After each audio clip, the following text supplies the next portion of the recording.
Hey guys, sorry we're starting a few minutes later than normal. A little bit of technical difficulties on my part. Microphone's not working, so we might be talking a little bit louder more than normal. That's just because we're outside like we usually are with Andy Bradford, our safety director. Typical safety message, just like always. If you're driving or you're doing something that requires your full attention, just put your phone down. This will be on Facebook, YouTube, all the good stuff. But I guess, with me mentioning the microphone issues, let me know if you can't hear me. Obviously, that'd be good to know sooner rather than later. But I'm going to give it a second for some people to get in here. If you happen to catch us live, say hi, say what's up, let us know what you're doing. But today we just have a safety message from our Director of Safety, Andy Bradford. And he's going to share with us a good message, all the good stuff. And we're actually in some familiar territory for once. Actually close to work, not in the woods or anything like that. But we got a few people in here now. I'm going to switch it over to Andy. Take it from here. So yeah, hey everybody.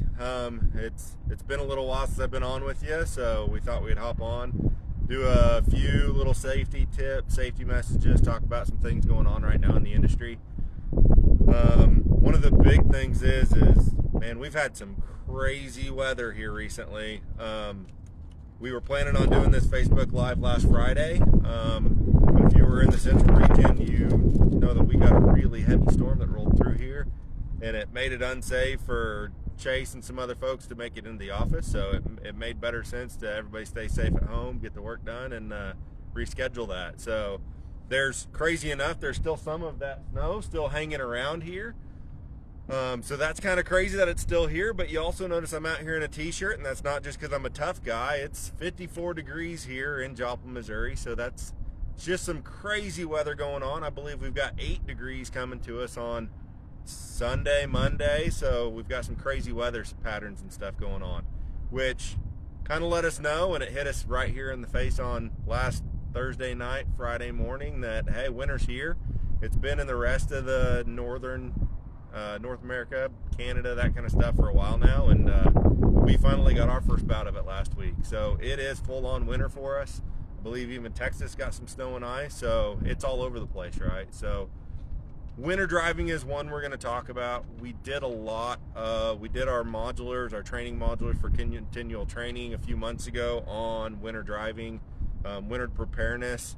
Big thing with that was to prepare us for winter, to make sure we had all the stuff that we needed. So remember, preparing for winter was getting all the right food, water, that kind of stuff on our trucks, making sure that we have our tire chains on our trucks and that they're inspected and in good condition, and that we have the tire tool to be able to lock those in position. Things like that. Getting prepared, get your truck prepared for winter, make sure we've got our good tires on there, we've got our low degree washer fluid in our reservoirs, everything that we're ready for our truck and us to be properly prepared for running for winter. So now that we're prepared for winter, we then talked about some winter driving tips, right? Slowing down in bad weather conditions. Whenever we're in bad weather, we want to extend our following distance even further out than what we would normally have for our safe following distance. And then to the point where we truly need to know when to stop. And so talking about a few things like that. I did make some notes today because there was a lot of topics I wanted to hit on. So now that we're in the winter weather season, we've got to do everything that we can to be prepared for that trip. And that starts from our previous load. We just delivered that. Now we're going to go get our next load. That goes with a pre-trip. It goes for being able to route plan that. Route planning this time of year is so very important. We need to know where we're going and what we're going to run into, because we've got to know not only what roads we're going to take, but now we got to know what weather is on those roads, right? So a big thing for that is you can check all the different national weather services and stuff that have their radars up, and make sure that you check that weather whenever you're preparing for those routes. We don't want to run into a blizzard condition and end up stuck on the side of the interstate because we can't even get to a safe place to park. So that's a big one for us, is we want to route plan that correctly within the weather. Big thing on that too is we need to know the road conditions with that weather, right? You can go to most of those DOT websites. Most of them are their state abbreviation, and then followed by DOT. Most of your states have that, where you can check those weather conditions, their road conditions, on their mobile app, on their website. You have a really useful tool in your back pocket, whether you knew you had it or not. So that's one of the reasons why I kind of wanted to talk about it today. Your Lytics driver app that we use to be able to work with our dash cams and stuff and be able to do those coachable events and stuff, that also has helpful tips for route risk, and now they also have road condition on there. So whenever you're in that home screen, you can click that road condition, and they use their database of all their cameras and stuff to give you a most recent picture of what that road looks like. So if you want to know how snow covered is that road in front of me, and you want to run that route and click on those little blue dots on that screen, you can see what those actually look like. And it's a super useful tool to be able to check those weather conditions, check those road conditions, because once you're in it, you're too far along to be able to make an emergency situation. Another thing that I was wanting to talk about was knowing when to stop. It is 100% your guys' judgment call on that. Me in the office, I can't make that judgment call that road might be slick. I can't see ice conditions or predict those in the back of my head. So we rely on you heavily to make those good, safe driving judgment calls. And there is a time to park the truck. Whenever we had that storm last weekend, as much snow as we got here in Joplin, up north in Kansas City area and across I-70, they got a whole lot more. I was in a meeting with some Missouri department representatives yesterday, which one of them was Highway Patrol, and I believe he had a report that in that storm they had a little over 3,300 calls to the emergency system to be able to have helpful calls come out. They wrote over 550 accident reports just out of one storm throughout a weekend. So that brings us to the point that those road conditions aren't safe to be on.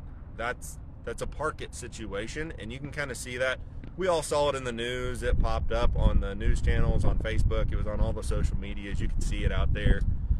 It was unsafe conditions to be on. But if you're not checking your road conditions before you get there, you're going to be stuck in all those accidents and stuff. So that's the importance of all those pre-trip, pre-route planning, and being able to check that weather. So you absolutely have that ability. If it is unsafe to be driving, we do want you to park that vehicle. Call in. We're going to work with the customers. I've not talked to a customer yet that they would not rather park that load and get it there safely when we can do so, rather than push the threshold and not be able to get the load there at all. So we've got our customer backing on that. We're going to get the loads there safely when we can do so safely. So that's a big point. Park it if you need to. With chains, our chain procedures have always been, if it's not safe to be running, we would rather park the vehicle. It is important that you know how to use your chains. That way you can get into a customer site if you need to, or you get caught in a freak storm that did pop up, because there are pop-up storms. You could end up in a pop-up storm where you need to train up to get to a safe place to park, because sitting on the side of the road is not a safe place to be parked, right? So it's important that we know how to use our chains and stuff. With accidents and stuff, this time of year it gets me really concerned about accidents, because winter is when the major accidents happen. During dry pavement, it's pretty easy to keep you safe out there. You stay alert, you keep your safe following distance, keep your eyes moving and looking out all the way around that vehicle, know what's going on around your vehicle, and we do really well at that. In the industry, it's proven that most of your major accidents really start happening in the winter weather. And so that's why all your DOTs, whenever you're fueling and those prompters come on while you're fueling and they give you a video with music, MoDOT even had some videos out there about winter driving. And the big point is we want to prevent those accidents. We want to prevent the jackknifes, the sliding on ice, all that kind of stuff. Because now's where the crashes happen. And the problem is once you have that DOT reportable crash, it's just a domino effect. And so we want to prevent that, because once you have that crash, it then starts affecting things. So it starts affecting your CSA scores. And once CSA scores get to a certain threshold, that's where you start hitting some other intervening concerning things. A big part of CSA feeds into our ISS rating. And a lot of folks know about the ISS rating. Some folks don't know about the ISS rating. But the ISS rating determines on if you get the bypass lane on your pre-pass for an inspection stop or not. So there's 3 different scales of those numbers. 1 to 49 in that scale. It's a 1 to 100 on that scale. 1 to 49 puts you in the safe category. DOT determines that you're safe, and more than likely you're getting the bypass on that. On your pre-pass, you don't even have to go down the lane unless it's a mandatory hazmat check. The next scale of that puts you in the moderate category, which gets you from the 50 to 74 score range. Once you're in that 50 to 74 range, that means you're in the moderate category, and that means that it is up to the DOT on whether they want to pull you in or not. So whenever it's up to them, it depends on a whole lot of factors whenever you pull across that scale on whether you get pulled around back for the full inspection or not. It means that more than likely you're going to see an inspection. It's going to happen a whole lot more often whenever you get in that 50 to 74. So the next score of that is the one nobody ever wants to be in. That's the 75 to 100. And that means you're in the unsafe category. And that means that pretty much every time that you pass a scale, you're running down the road to go across that scale. And more than likely your vehicle is going to end up right around back so you can get that full inspection. The reason for that is once you're in the unsafe category, DOT officers, it's their responsibility to make sure that we're safe running down the road. And that's all commercial motor vehicles. So whenever they get you in the unsafe category, they've got to start double checking that and making sure that your company has fixed all those things and that you're doing all the safe things to start being safe out there on the road. So all of that ISS rating and how you get that category all feeds off of your CSA scores. And so we've talked a lot about CSA. You've got the 7 different basics. There's going to be some changes to that later this year. FMCSA and the CSA program, they've got some changes coming down the pipeline, and they should be done before the end of the year. But right now we have 7 different categories, and that ranges all the way from your hazmat to your crash to your unsafe driving. But depending on what that violation is, we've seen history of other carriers and stuff that they get 1 or 2 violations in one of those categories, and their scores may go from a 46 to a 71 off of 3 violations, and that's not an uncommon occurrence for that to happen. So every violation that you get roadside is an important thing, because that then feeds into your scores. That's the same thing with reportable crashes on your record. Any reportable crash that goes on your record, it's going to make those CSA scores go up. And so that's kind of what I wanted to hop on here today, just to remind us all of that training that we did have, because everybody did it. The winter driving training, make sure that we're taking everything in full evaluation. We're doing those pre-trips, that we're prepared for those storms whenever they happen. And whenever it needs to, park that truck. Don't put it in an unsafe environment where you're going to end up jackknifed in the snow or simply just stuck in the ditch where you need a tow out. That's not where anybody wants to be. That makes it a very complicated day for you. And it puts you in that unsafe environment that we know nobody really wanted to be in. I always like to put out a little reminder, because that's my whole entire philosophy nowadays is time equals safety.